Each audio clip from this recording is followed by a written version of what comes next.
Welcome, everyone. As always, we have come with our monthly webinar, and today this webinar is slightly different from the ones that we have been doing in the past. Because last time at the end of December 2024, we had got a chance to have a survey with our scholar community in order to understand what are the things that we could do to make our webinars effective. And while reviewing the form, most of our scholars they suggested an idea that we'd also like to have speaker who is from non-WMI background, an expert who's been working in here in their area, and it would be lovely if we get to see them and hear their insights. So most of the participants, most of the scholars said that, so we thought that okay, maybe that's a good idea, to have a different touch and also hear their insights. So because of that, this year for the month of February, we are very glad to have Miss Vanshika Saha with us today. She is completely from non-WMI background, and thank you so much for agreeing to do this webinar for us. So we can't thank you enough. We're really, really grateful to have you. So to give a very brief introduction about her, Vanshika. She's a research analyst with the Sustainable Food System team at the Council on Energy, Environment, and Water. She specializes in consensus building and strategic negotiations, having facilitated exclusive conferences with key system leaders from diverse organizations such as FAO, the World Bank, IKEA, and others. Her efforts focus on advocating for the integration of sustainable agriculture in India. Likewise, Vanshika, she also co-founded the Nepathy Foundation, a Delhi-based NGO committed to supporting low-income families through skill development, income generation, and financial literacy. The US Embassy in Nepal recently acknowledged her leadership in Nepathia, where she leads a civic engagement initiative focused on raising awareness about the right to information and tackling misinformation and disinformation. Talking about her academics, she holds a bachelor's degree in economics and international relations from Ashoka University, Sonipat, and master's in international relations and diplomacy from Leiden University. So, Vanshika Saha, thank you so much. Now, I think the floor is all yours. We'd love to be part of your um, whatever you have presented. So I give this floor all to you.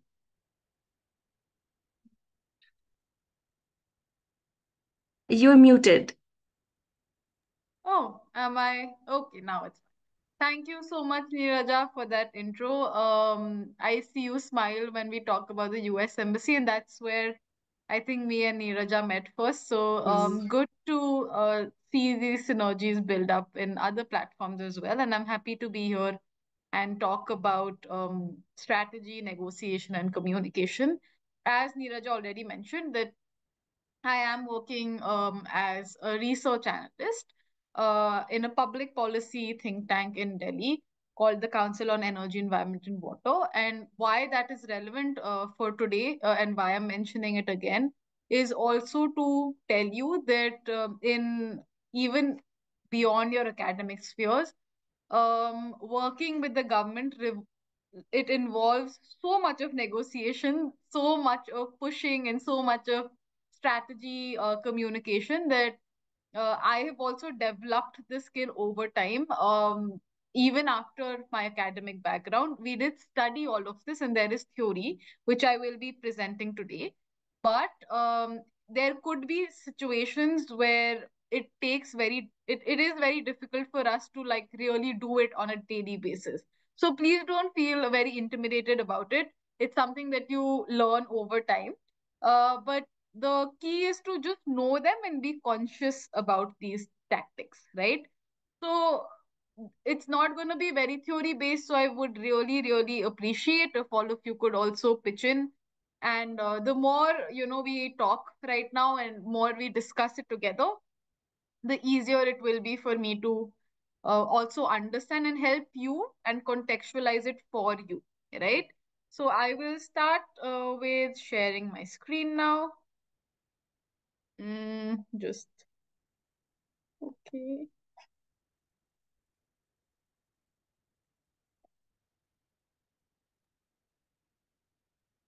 Yes, we can see your screen. Okay, just give me a second. Okay. So, welcome again to the session on strategic communication and negotiation. And I will just begin with asking what is negotiation? And then we'll just do a little bit of thinking on it. But does anybody wants to quickly explain, according to them, what negotiation means?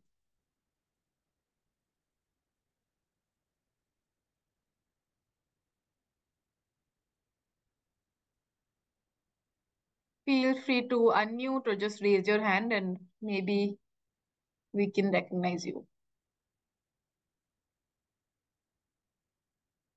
Just in layman term, what do you think when I'm saying the word negotiation? Like all of you have seen the poster and you've definitely come here uh, based on what you've heard. I cannot see the chat box, so you'll have to speak up, okay?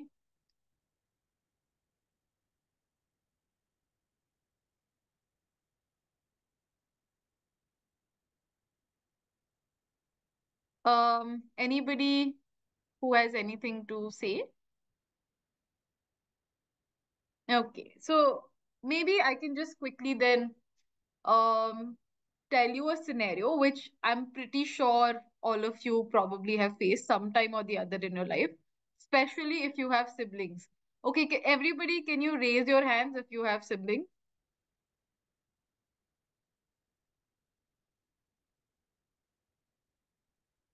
Okay, I see a couple of only two people. How are the others so lucky? I don't.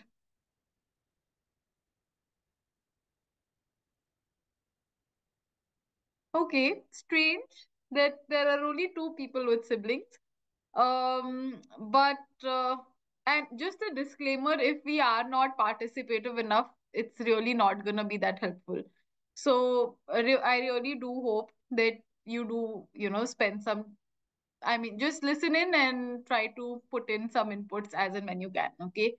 So this is a very simple theory of negotiation that a lot of people have used as well.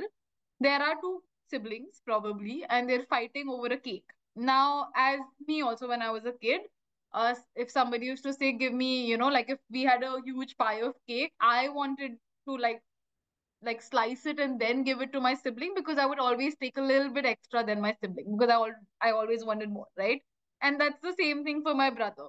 Like when he used to ensure that he would be the one who slices the cake so that he gets more, right? And that's what they're fighting about. And what do you think is the best way where they get an equal share, but only one person can cut it? So there's a cake and only one person can cut it. Who should it be? And in what way or what strategy would you put so that at least both of them get equal, like both of them agree that, okay, you are the one who can cut the cake and then it'll be fine. Currently, they're not agreeing on it. They think they are debating on who should be the one who gets to cut the cake in half.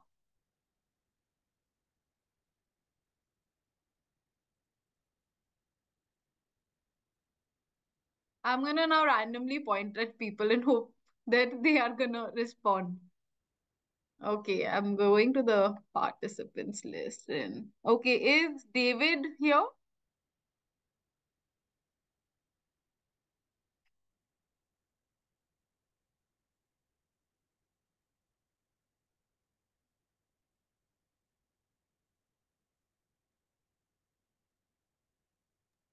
I'm sure they have permission to unmute themselves and talk, I guess, if I'm not mistaken.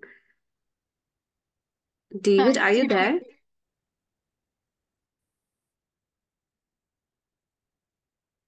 okay. I'll just move on then. So one very one effective way that people, and this is a very famous way of explaining negotiation. is that you tell the other person to cut the piece, but then the rule is that if you get to cut, I'm the person who gets to choose the first, right? So if the other person is cutting, they will ensure that it's in half, because if for example, if me and Neeraja are with the cake, right?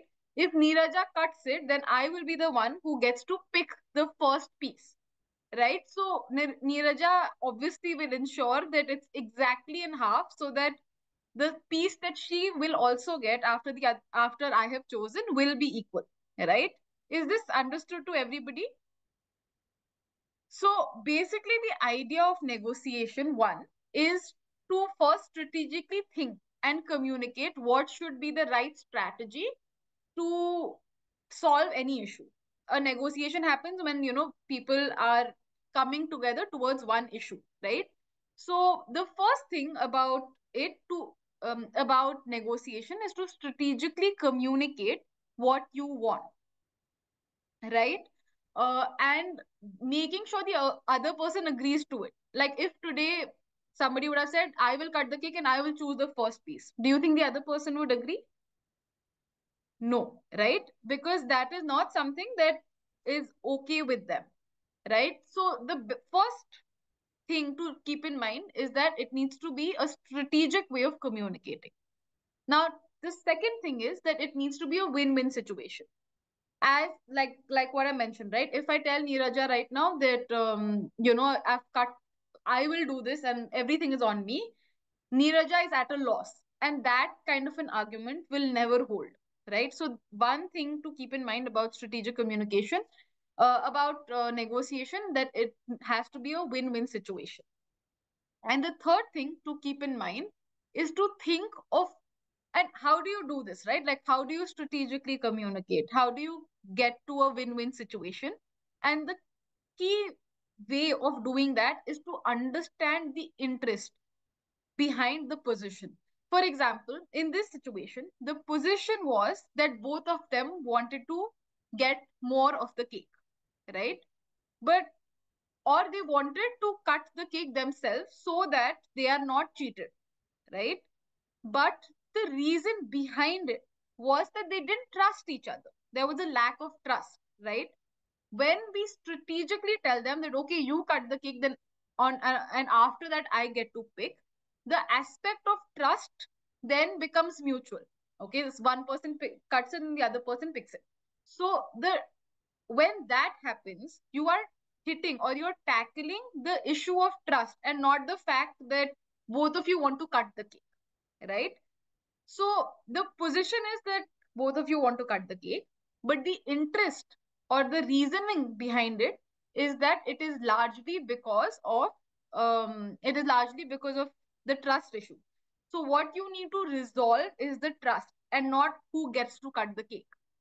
Does that explain a little bit about what negotiation is? Hopefully that's a bit clear to you guys.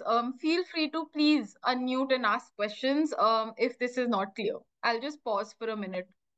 If anybody has a question or something that they're not sure about.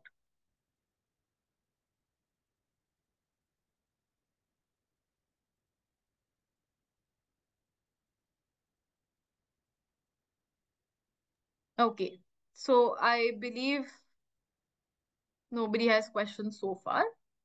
In this presentation, we'll mostly talk about strategic communication, and on top of that, how to make that um, uh, what are the tips of strategically communicating, right? And the first tip of strategically communicating is being able to influence somebody. One thing about why you want to communicate is so that you can influence the other person and their thought, right? So we move on to that. There are 6 principles that I will be discussing. These principles are by Robert Cialdini. He has written one of the most famous book on influence, and he has these 6 principles of influence. Now, I just want to put a disclaimer that these are things that we've already been doing. It's not like we haven't been following these principles all our lives. We do it very subconsciously. The point of this session is that you can now bring it to your conscious mind and do these things consciously. It will just help you with the to get what you want faster than the other. Okay. So the first thing is principle of reciprocity. Reciprocity means if you give and giving and getting, right? Human nature is as such that we feel the need that if I get something from you, I need to return it or I need to give something in exchange, right? Very simple. If I say hi to you, right? I do expect that the other person will say hi back, right? It's a normal thing. If I've given you a gift today, if I've invited to your if I've invited you to my birthday party, I do. The other person feels a bit guilty and obligated that okay, when my birthday party comes, I also have to invite them, right? It's a basic human nature. Now that is what we need to cash on, right? Reciprocity is like I've explained the concept, but how can you something that you've probably seen also in a lot of places is in a restaurant when you go and when they give you the check, they bring something with it, right? Like they bring a mint or they might bring in the southern Asian parts, they bring you like some sort of a mouth freshener and things like that. And the reason why it's innately done is that they expect you to obviously pay the bill, but the tip that you give is dependent on how many mints you get. And this is also a proven theory that, or it was a research done where they said that more, if somebody had put one mint in the check box, they received 3 to 4% more tips than without the mint, right? So we as humans are just compelled and wired to respond to somebody's gesture. And this is not just a thing. And here is where I'm bringing the gesture and what you say part. Like even for the mint example, right? These are, by the way, very famous examples. You'll find it in a lot of conversations as well. But if you were I gave you one mint and then I'm going back to the counter and I come back and I say, oh, like you are very nice people, hence I will give you one more mint, right? So the way of how I am giving somebody something without expecting something in return obligates the other person to give you something more than what they were initially planning. This can be also in terms of jobs that you probably apply for, in terms of asking for jobs. Um, for example, if all of you know me, right? And you wanted to reach out saying, hey, I want to work at the Council on Energy, Environment and Water. The chances of me giving you that job will be higher if you just, let's say, 5 days before text me something saying, hey, Vanchika, your DP was looking very pretty. Hope everything is good, right? So I will remember that gesture. And when you later ask me for something like, hey, is there a vacancy? Is there a job? I will innately be obligated and little bit feel guilty to give it to you. And hence the chances of me giving you that job is higher, right? So these are a lot of techniques that we use even in the professional negotiation strategies. I can give you another example of me being with Chinese colleagues.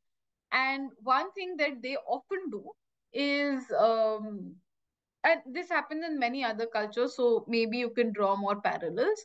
But in any business negotiation, we were always first taken out for lunch, and it was just a normal conversation. How's your wife doing? How's your husband doing? How's your studies going? All of that. So the one day before we actually had to crack the business deal and do the business, they used to always take us out for lunch and dinner. And for us it was it was a bit, we didn't understand why, but that is exactly the concept of reciprocity, where next day when we did go to the business deal, we were a bit more softer and more likely to listen to them and agree to what they had to say. Okay, so that is the concept of reciprocity.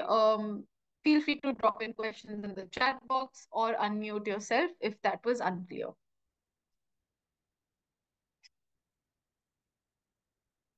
Okay, I move on to the next principle then. That is the principle of scarcity. Now, this also is something that's fairly intuitive. And one thing that all of you have I'm pretty sure have seen are these sales and discount only and limited offer and things like that, right? What is this trying to create? It's trying to create this sense of urgency that if you don't do this, then you will lose out. And as humans, again, it's a human nature that we all live in that survival instinct where we do not want to lose out on anything, right? That fear of missing out is always there. And even again, in your job situations, in your academic situations, the more urgency you create, or you create that sense of urgency, it does not really have to be urgent. For house rents, if you might have noticed, all of them say, okay, there is another buyer, and if you don't pay, then the other person will get the house and all. So that is all trying to create urgency so that the other person complies faster. Okay, I think this is fairly simple, and most of you might have already felt this, so I will move fast. Right. The third principle is the principle of commitment and consistency. Now, this is something that might sound very intuitive, but is not used as efficiently as it can. One, the principle of commitment just means that we are all creatures of habit. All humans are creatures of habit, and they like a routine, and they are more likely to agree to you if you are more consistent and follow a particular pattern than something very abrupt. Now, I'll give you an example from my NGO that I recently started doing. So this is not a very long experience example, but still, initially, when we used to raise funds for my NGO, we crowdfund most of our funds.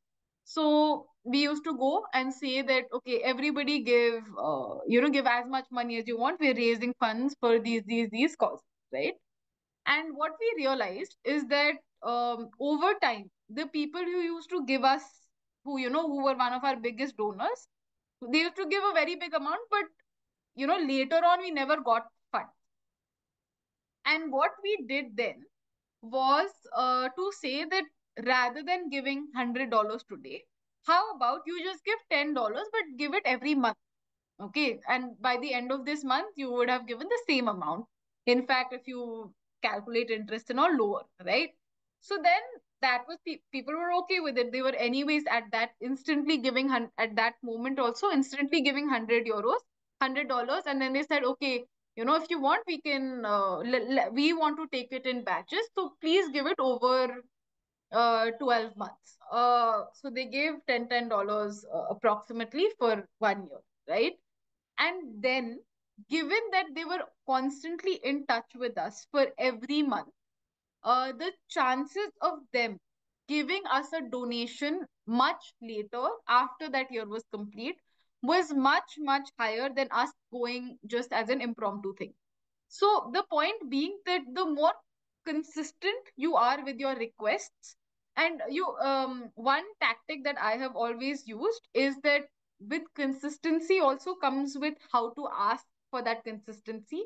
You first start with something very small. You say something like, I just want 1 rupees today, right? And but you give it to me for every day for 10 days. And then on the 11th day, when you ask for 100 rupees, versus if you ask for somebody today, 100 rupees, the chances of them giving it to you after 10 days are much higher than them giving it at the moment. So that consistency is very important.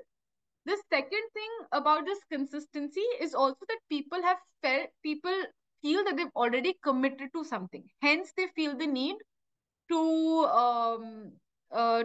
even like to listen to you more and to adhere to what you are trying to ask them for. Hence, one tip for students like you is to leverage social media. The more you can publicly make people commit to something, it could be anything. It could be I'm sure a lot of you have LinkedIn, right? You might, and it's something that you'll be using for your jobs and things like that. If, let's say, you've attended this session, if you just put up a post saying that, oh, this was a great session, was very helpful, at the rate Vanchka, this was something that I learned. And then after even like 15 days, you say at the rate Vanchka, I used commitment and consistency as a principle, and that was very helpful. If you can consistently do that, then, and at the end of the month you say at the rate, like, you just DM me saying, hey, do you have a job? The chances of me giving you that job is going to be higher, just on the basis of this commitment and consistency, because I feel already responsible for you by now, right? So these are just some tips again that can help you influence people and the way they perceive you and the way they communicate with you. Is that clear? This is a bit of a tricky point, but I hope um, you guys can understand.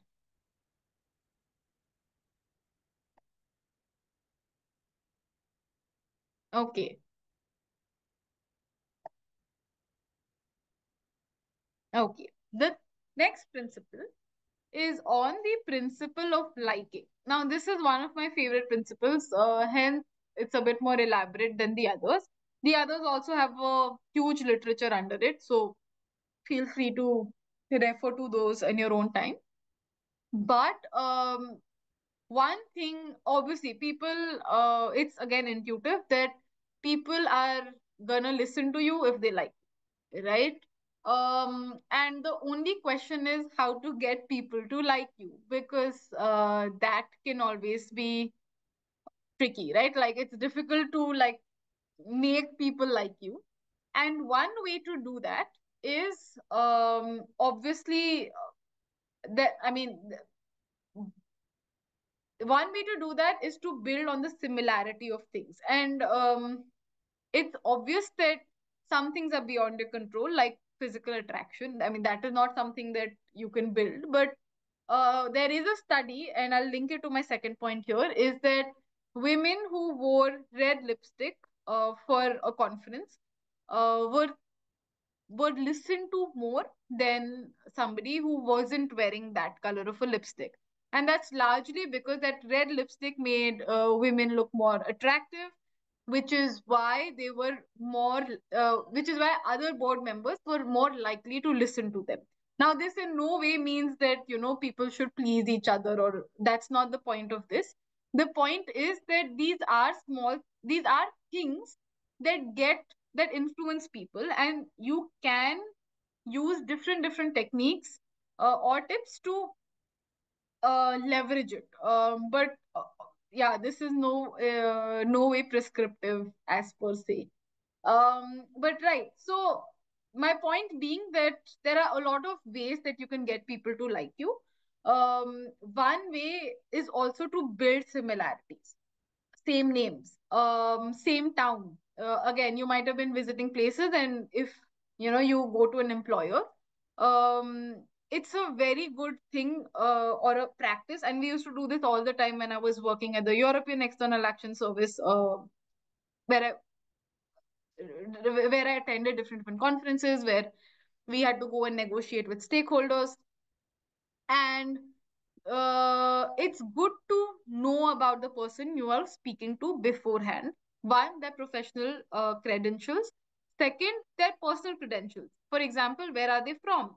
Where did they study? And that, a lot of times, is not only a conversation starter, but also gets people to like you and to listen to you. If For example, the first thing that I said, right, when Neeraja said that, I was like, oh, like, Neeraja, we met at the US Embassy, and that's how we know each other at the program, right? So that instantly makes us connect. And that is probably why I'm here as well, right? Because she was able to build into that principle of liking that led me to come here, right? So these are just small things to keep in mind. Same place, if your employees from the same place, you can always, when you're just in your informal session, or when you've just started the internship, saying that, oh, I just, good to meet you, and I found out that you are from this place, so am I, and that's a good way to start a conversation, even with an employer, or your potential employer, during a job interview or during normal conversations. It just gets people to be more perceptive to you before you can really start and ask for what you want. As I said, what you wear, your posture, your pitch, all of that matters. The pitch of your voice is very important. Your posture is very important. What you wear is very important. There is so much research just under this that I'll probably not be able to cover, but I can still give you an example of posture, right? So, if you are in a conference, somebody who is speaking with a lot of their hand movements like this and takes more space, people are more likely to listen to them, just because of the fact that people who take more space feel more confident. And that's just because they're using more broader hand language. If somebody just sitting with their hands closed, their shoulders closed, and they're just talking like this, they are perceived as softer people. Hence, people are less likely to listen to them. So if you are going for debates, if you're going for interviews, make a conscious choice to speak away from your body. Like, your hands um, are, if it's closer to your body, then it's more difficult. If it's further away and you're trying to like build into larger points, I hope you can see me and understand what I'm trying to say. But the further away you are from your body and trying to take more space, it makes you more assertive. Your points are taken more seriously. um One thing that I will also link to this is Erin Myers. She's again very good with mapping who to speak to and how. And this is called the cultural map. It's from her book, where she tries to say that people who come from different places have different reactions, and you can all, before even like going to meet the person, based on their ethnicity, based on where they come from, you can already you can already have some sort of an understanding of how they deal with things. For example, people, there are different countries mapped, but um, this this map mostly will show you which country and which citizens of those countries react in what ways. Now, this is just one example.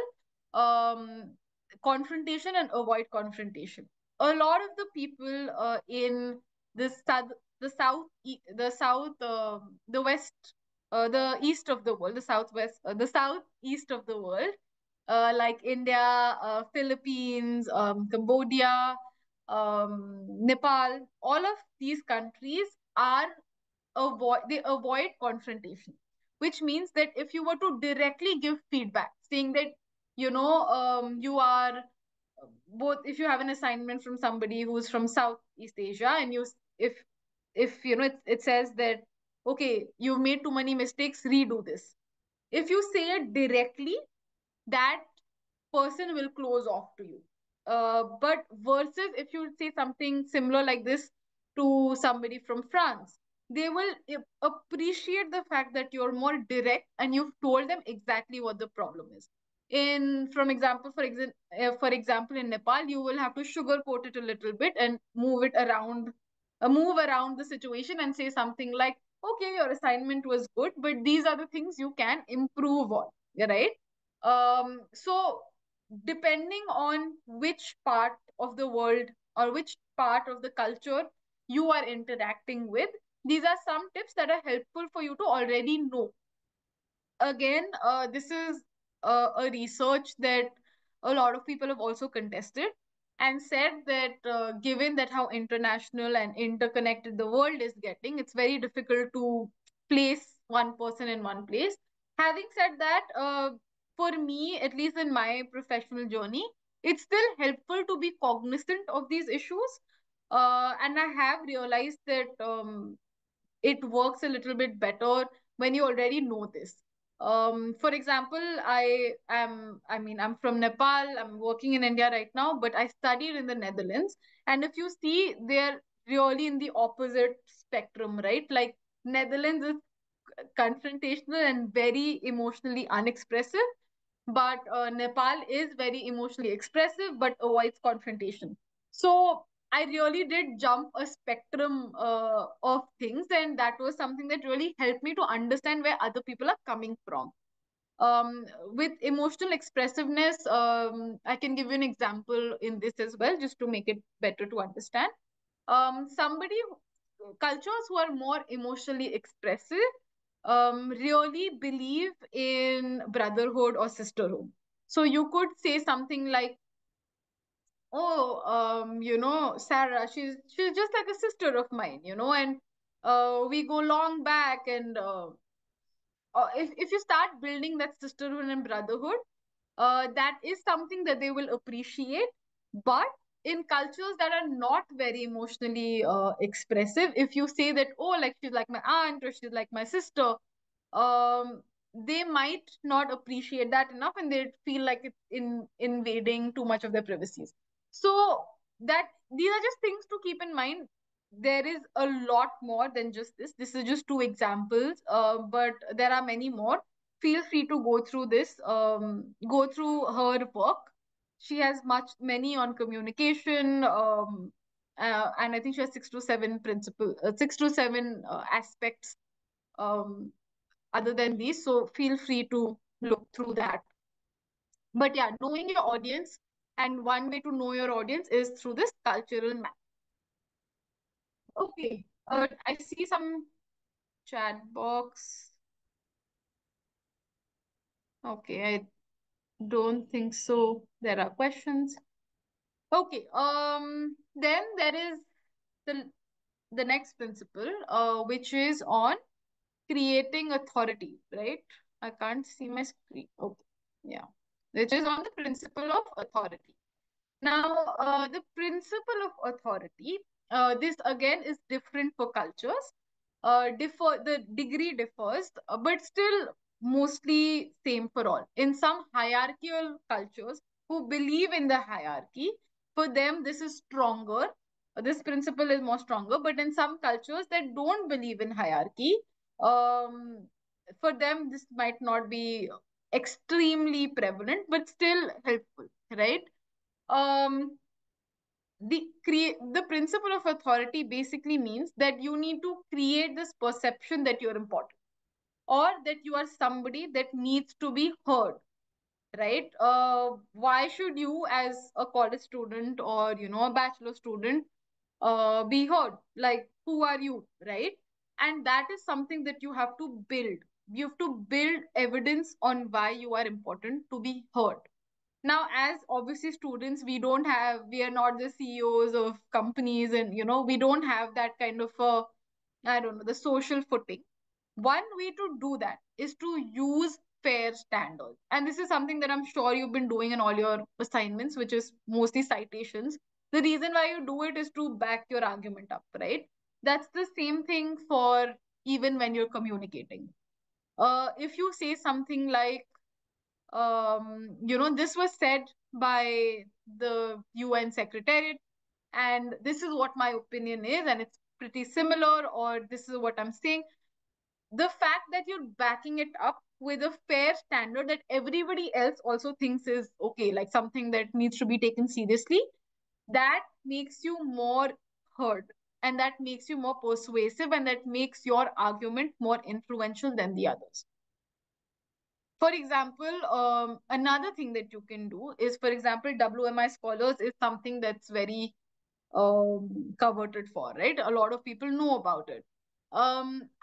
So if you are going for interviews, especially virtual ones, you can the background of your Zoom, meeting can always have the WMI logo or something that can tell somebody without really saying it that there is some sort of a credibility or authority you are coming from. Does that explain? Okay. Okay, hopefully you're able to follow what I'm saying. I don't see questions, but yeah, hopefully I'm understandable.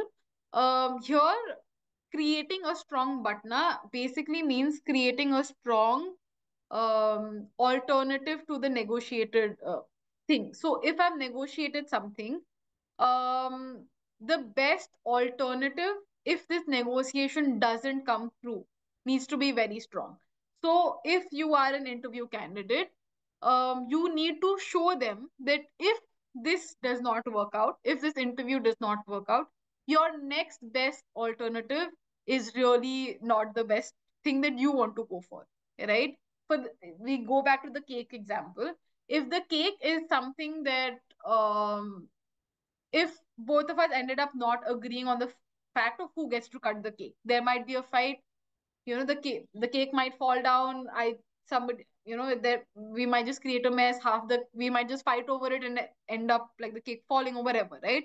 um that means that the next alternative to us not agreeing is the worst thing than us agreeing, right? So you have to create that sort of a but now that the next best thing is not what you want, hence you should hire me, right? Like you should consider me. So again, this is something that how to do it is through one way of doing it is through the principle of authority. Okay. Okay, now I will stop my screen here.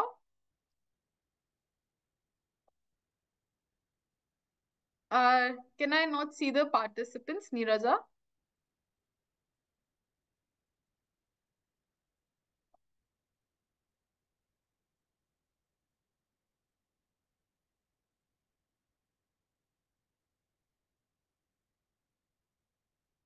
I can't hear you, Niraja, but Oh, can you all oh, please sorry. yeah, yeah. Yes, I do feel like they do not have received that permission of unmuting themselves or turning your videos. I don't know. Success, is it possible to do it now?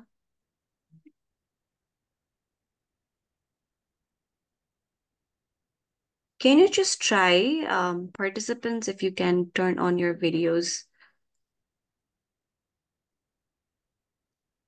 Because I can hear one comment saying that we cannot unmute.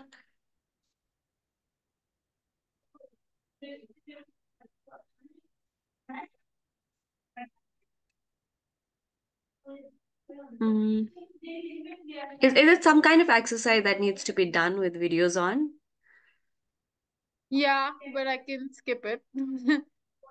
Well, the idea was that okay, I can skip it. But oh, I went all the way back.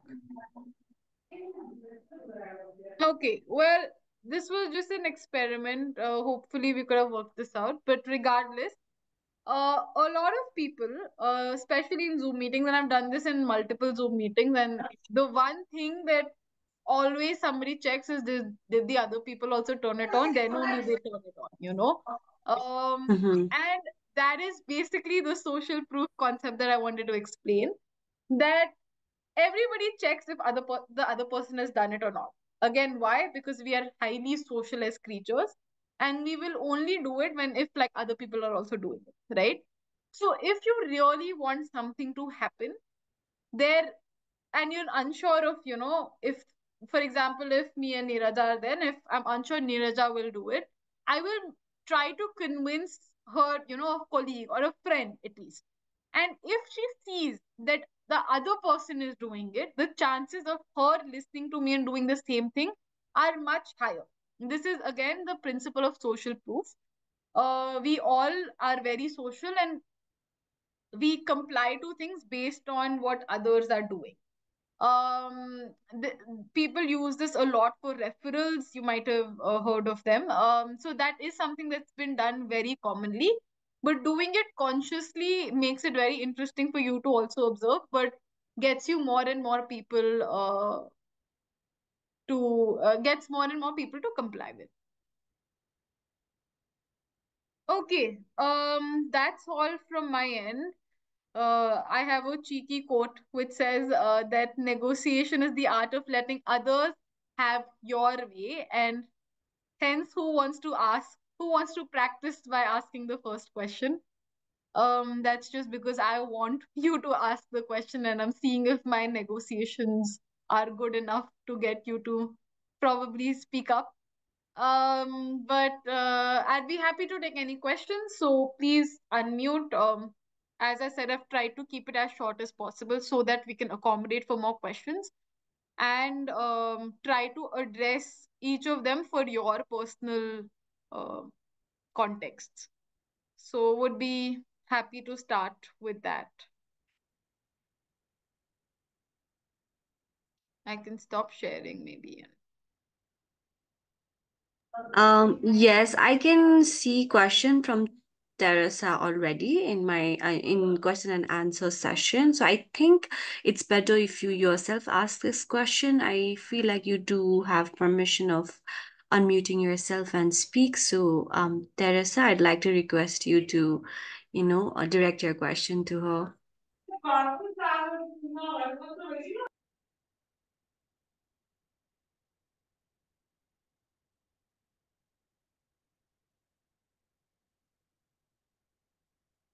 I do see the question if Teresa is not able. Oh, okay, okay. I see. Okay, please go ahead. So I was imagining a situation where I'm the one who needs something, but I don't have the upper hand to like get this other person to give into what it is that I need. So how in this case do I get to apply the principle of authority as much as I don't want to offend this person, but we are in negotiating terms. So I still kind of need this person to like,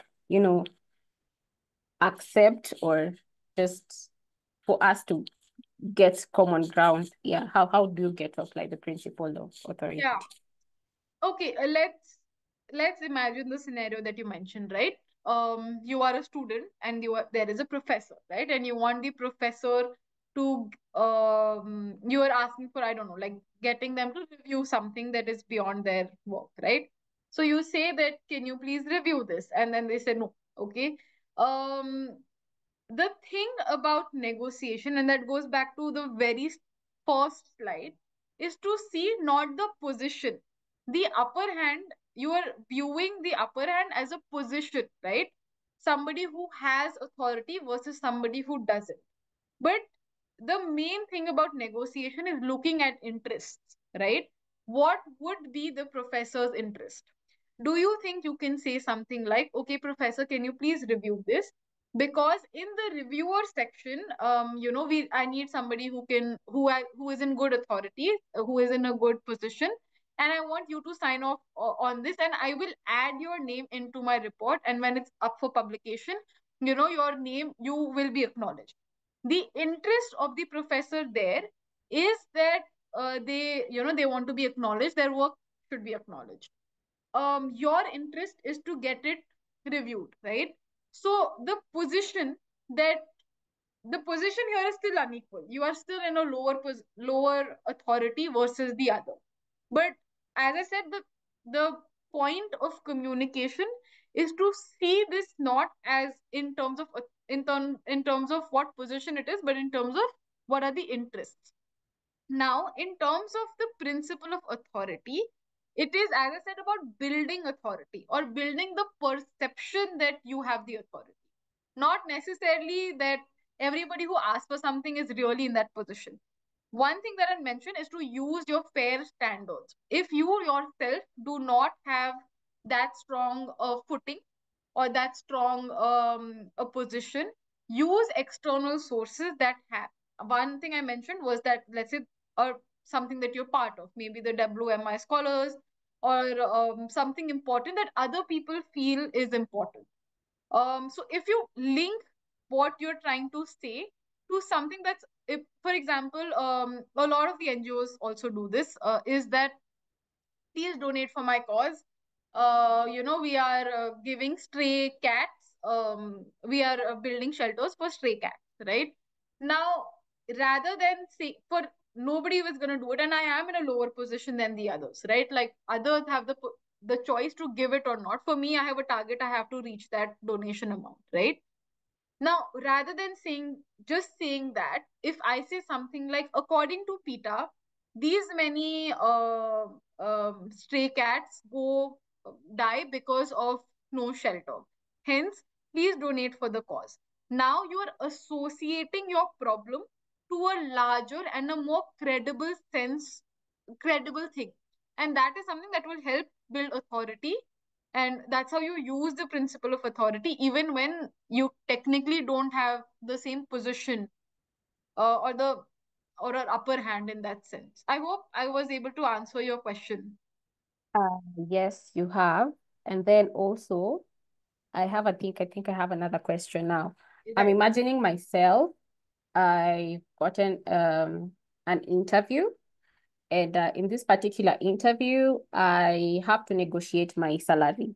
So Right. does this, whatever you're like sharing with us, can this be used in context when like trying to negotiate for salary? Like which principle do I guess? Is it a principle of scarcity, or which kind of principle am I going to apply when now trying to negotiate for salary? Okay.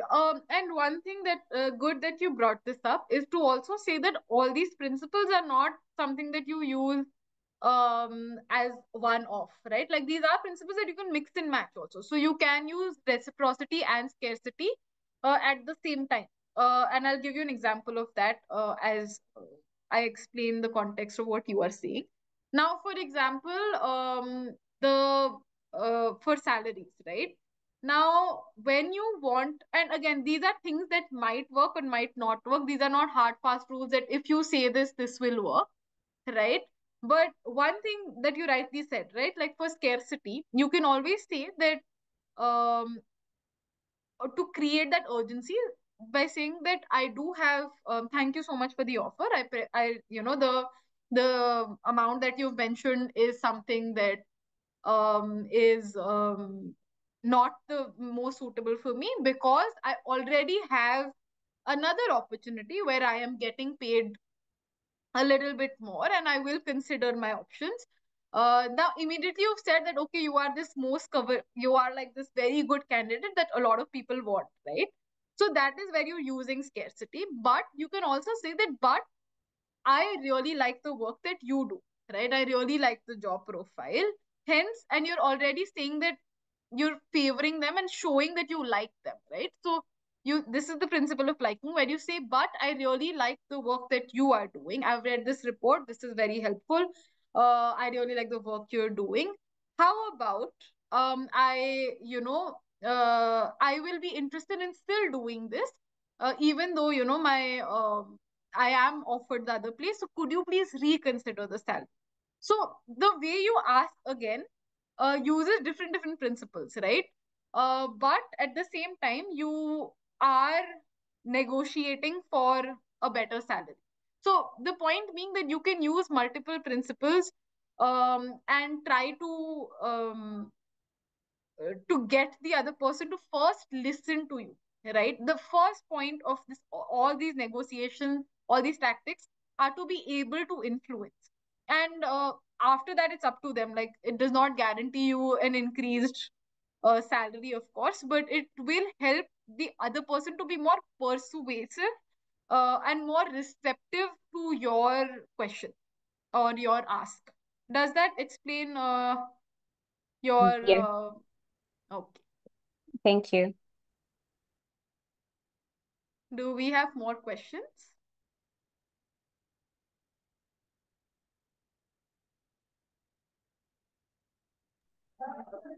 Mm, yeah, I don't think. Well, I think the questions, if you do have them, please, you can always raise your hand. But since I think we are also reaching our time limits, maybe it's better if we wrap up this session if nobody has further questions. So, thank you so much, Vanshika, because I cannot thank you enough. I don't see any better person handling this session as well as you have done. And I really liked the fact how you started the session by saying that we have already been doing these kind of things, but the main purpose of today's session is to bring these things into your awareness so that from now onwards we consciously start applying these principles in our daily life. I think that was so beautifully said. And for me it has been such a good reflection, because as you were saying certain things, I was reflecting the kind of negotiation tactics that I'd used in my personal or professional life, so it took me back to that lane also. So hopefully I think that this session on strategic communication and negotiation would be helpful to everyone who have attended today's session, because I know that we all are students, we all are working people. So I hope from now onwards with this session, they start applying these principles into their daily conversations and how to get things done in an effective manner. So yeah, people are already asking if they can have access to the presentation in any way possible. So I am so it, sorry. I made this presentation on Prezi and it does not allow me to download it without paying for it, which I wasn't aware for beforehand. But I can send you the link, and maybe you can refer to the link. Um, there is, I can send the name of the authors again, so that these are very fairly simple. You find it on YouTube, you'll find it on many places. So you can also just go and refer to them. But I'm so sorry. This was a mistake that I did from my end, and I'm just not able to download it anymore. yeah, I think yes, PDF would have been a lot more helpful. But if you want to get back to what she have presented, we will definitely upload this webinar in our YouTube channel. So I think that way it would be even more helpful for you, because there you can see her explaining every time the slide rolls as well. So I think that would be much helpful. So yeah, thanking you one more time. I know you have to keep up with your another meeting as well. So if we don't have more question, I think it's time to say goodbye. Uh, yeah. So yeah, thank you so much. Bye bye, everyone. Have a Thank good you. time. Thank you. Bye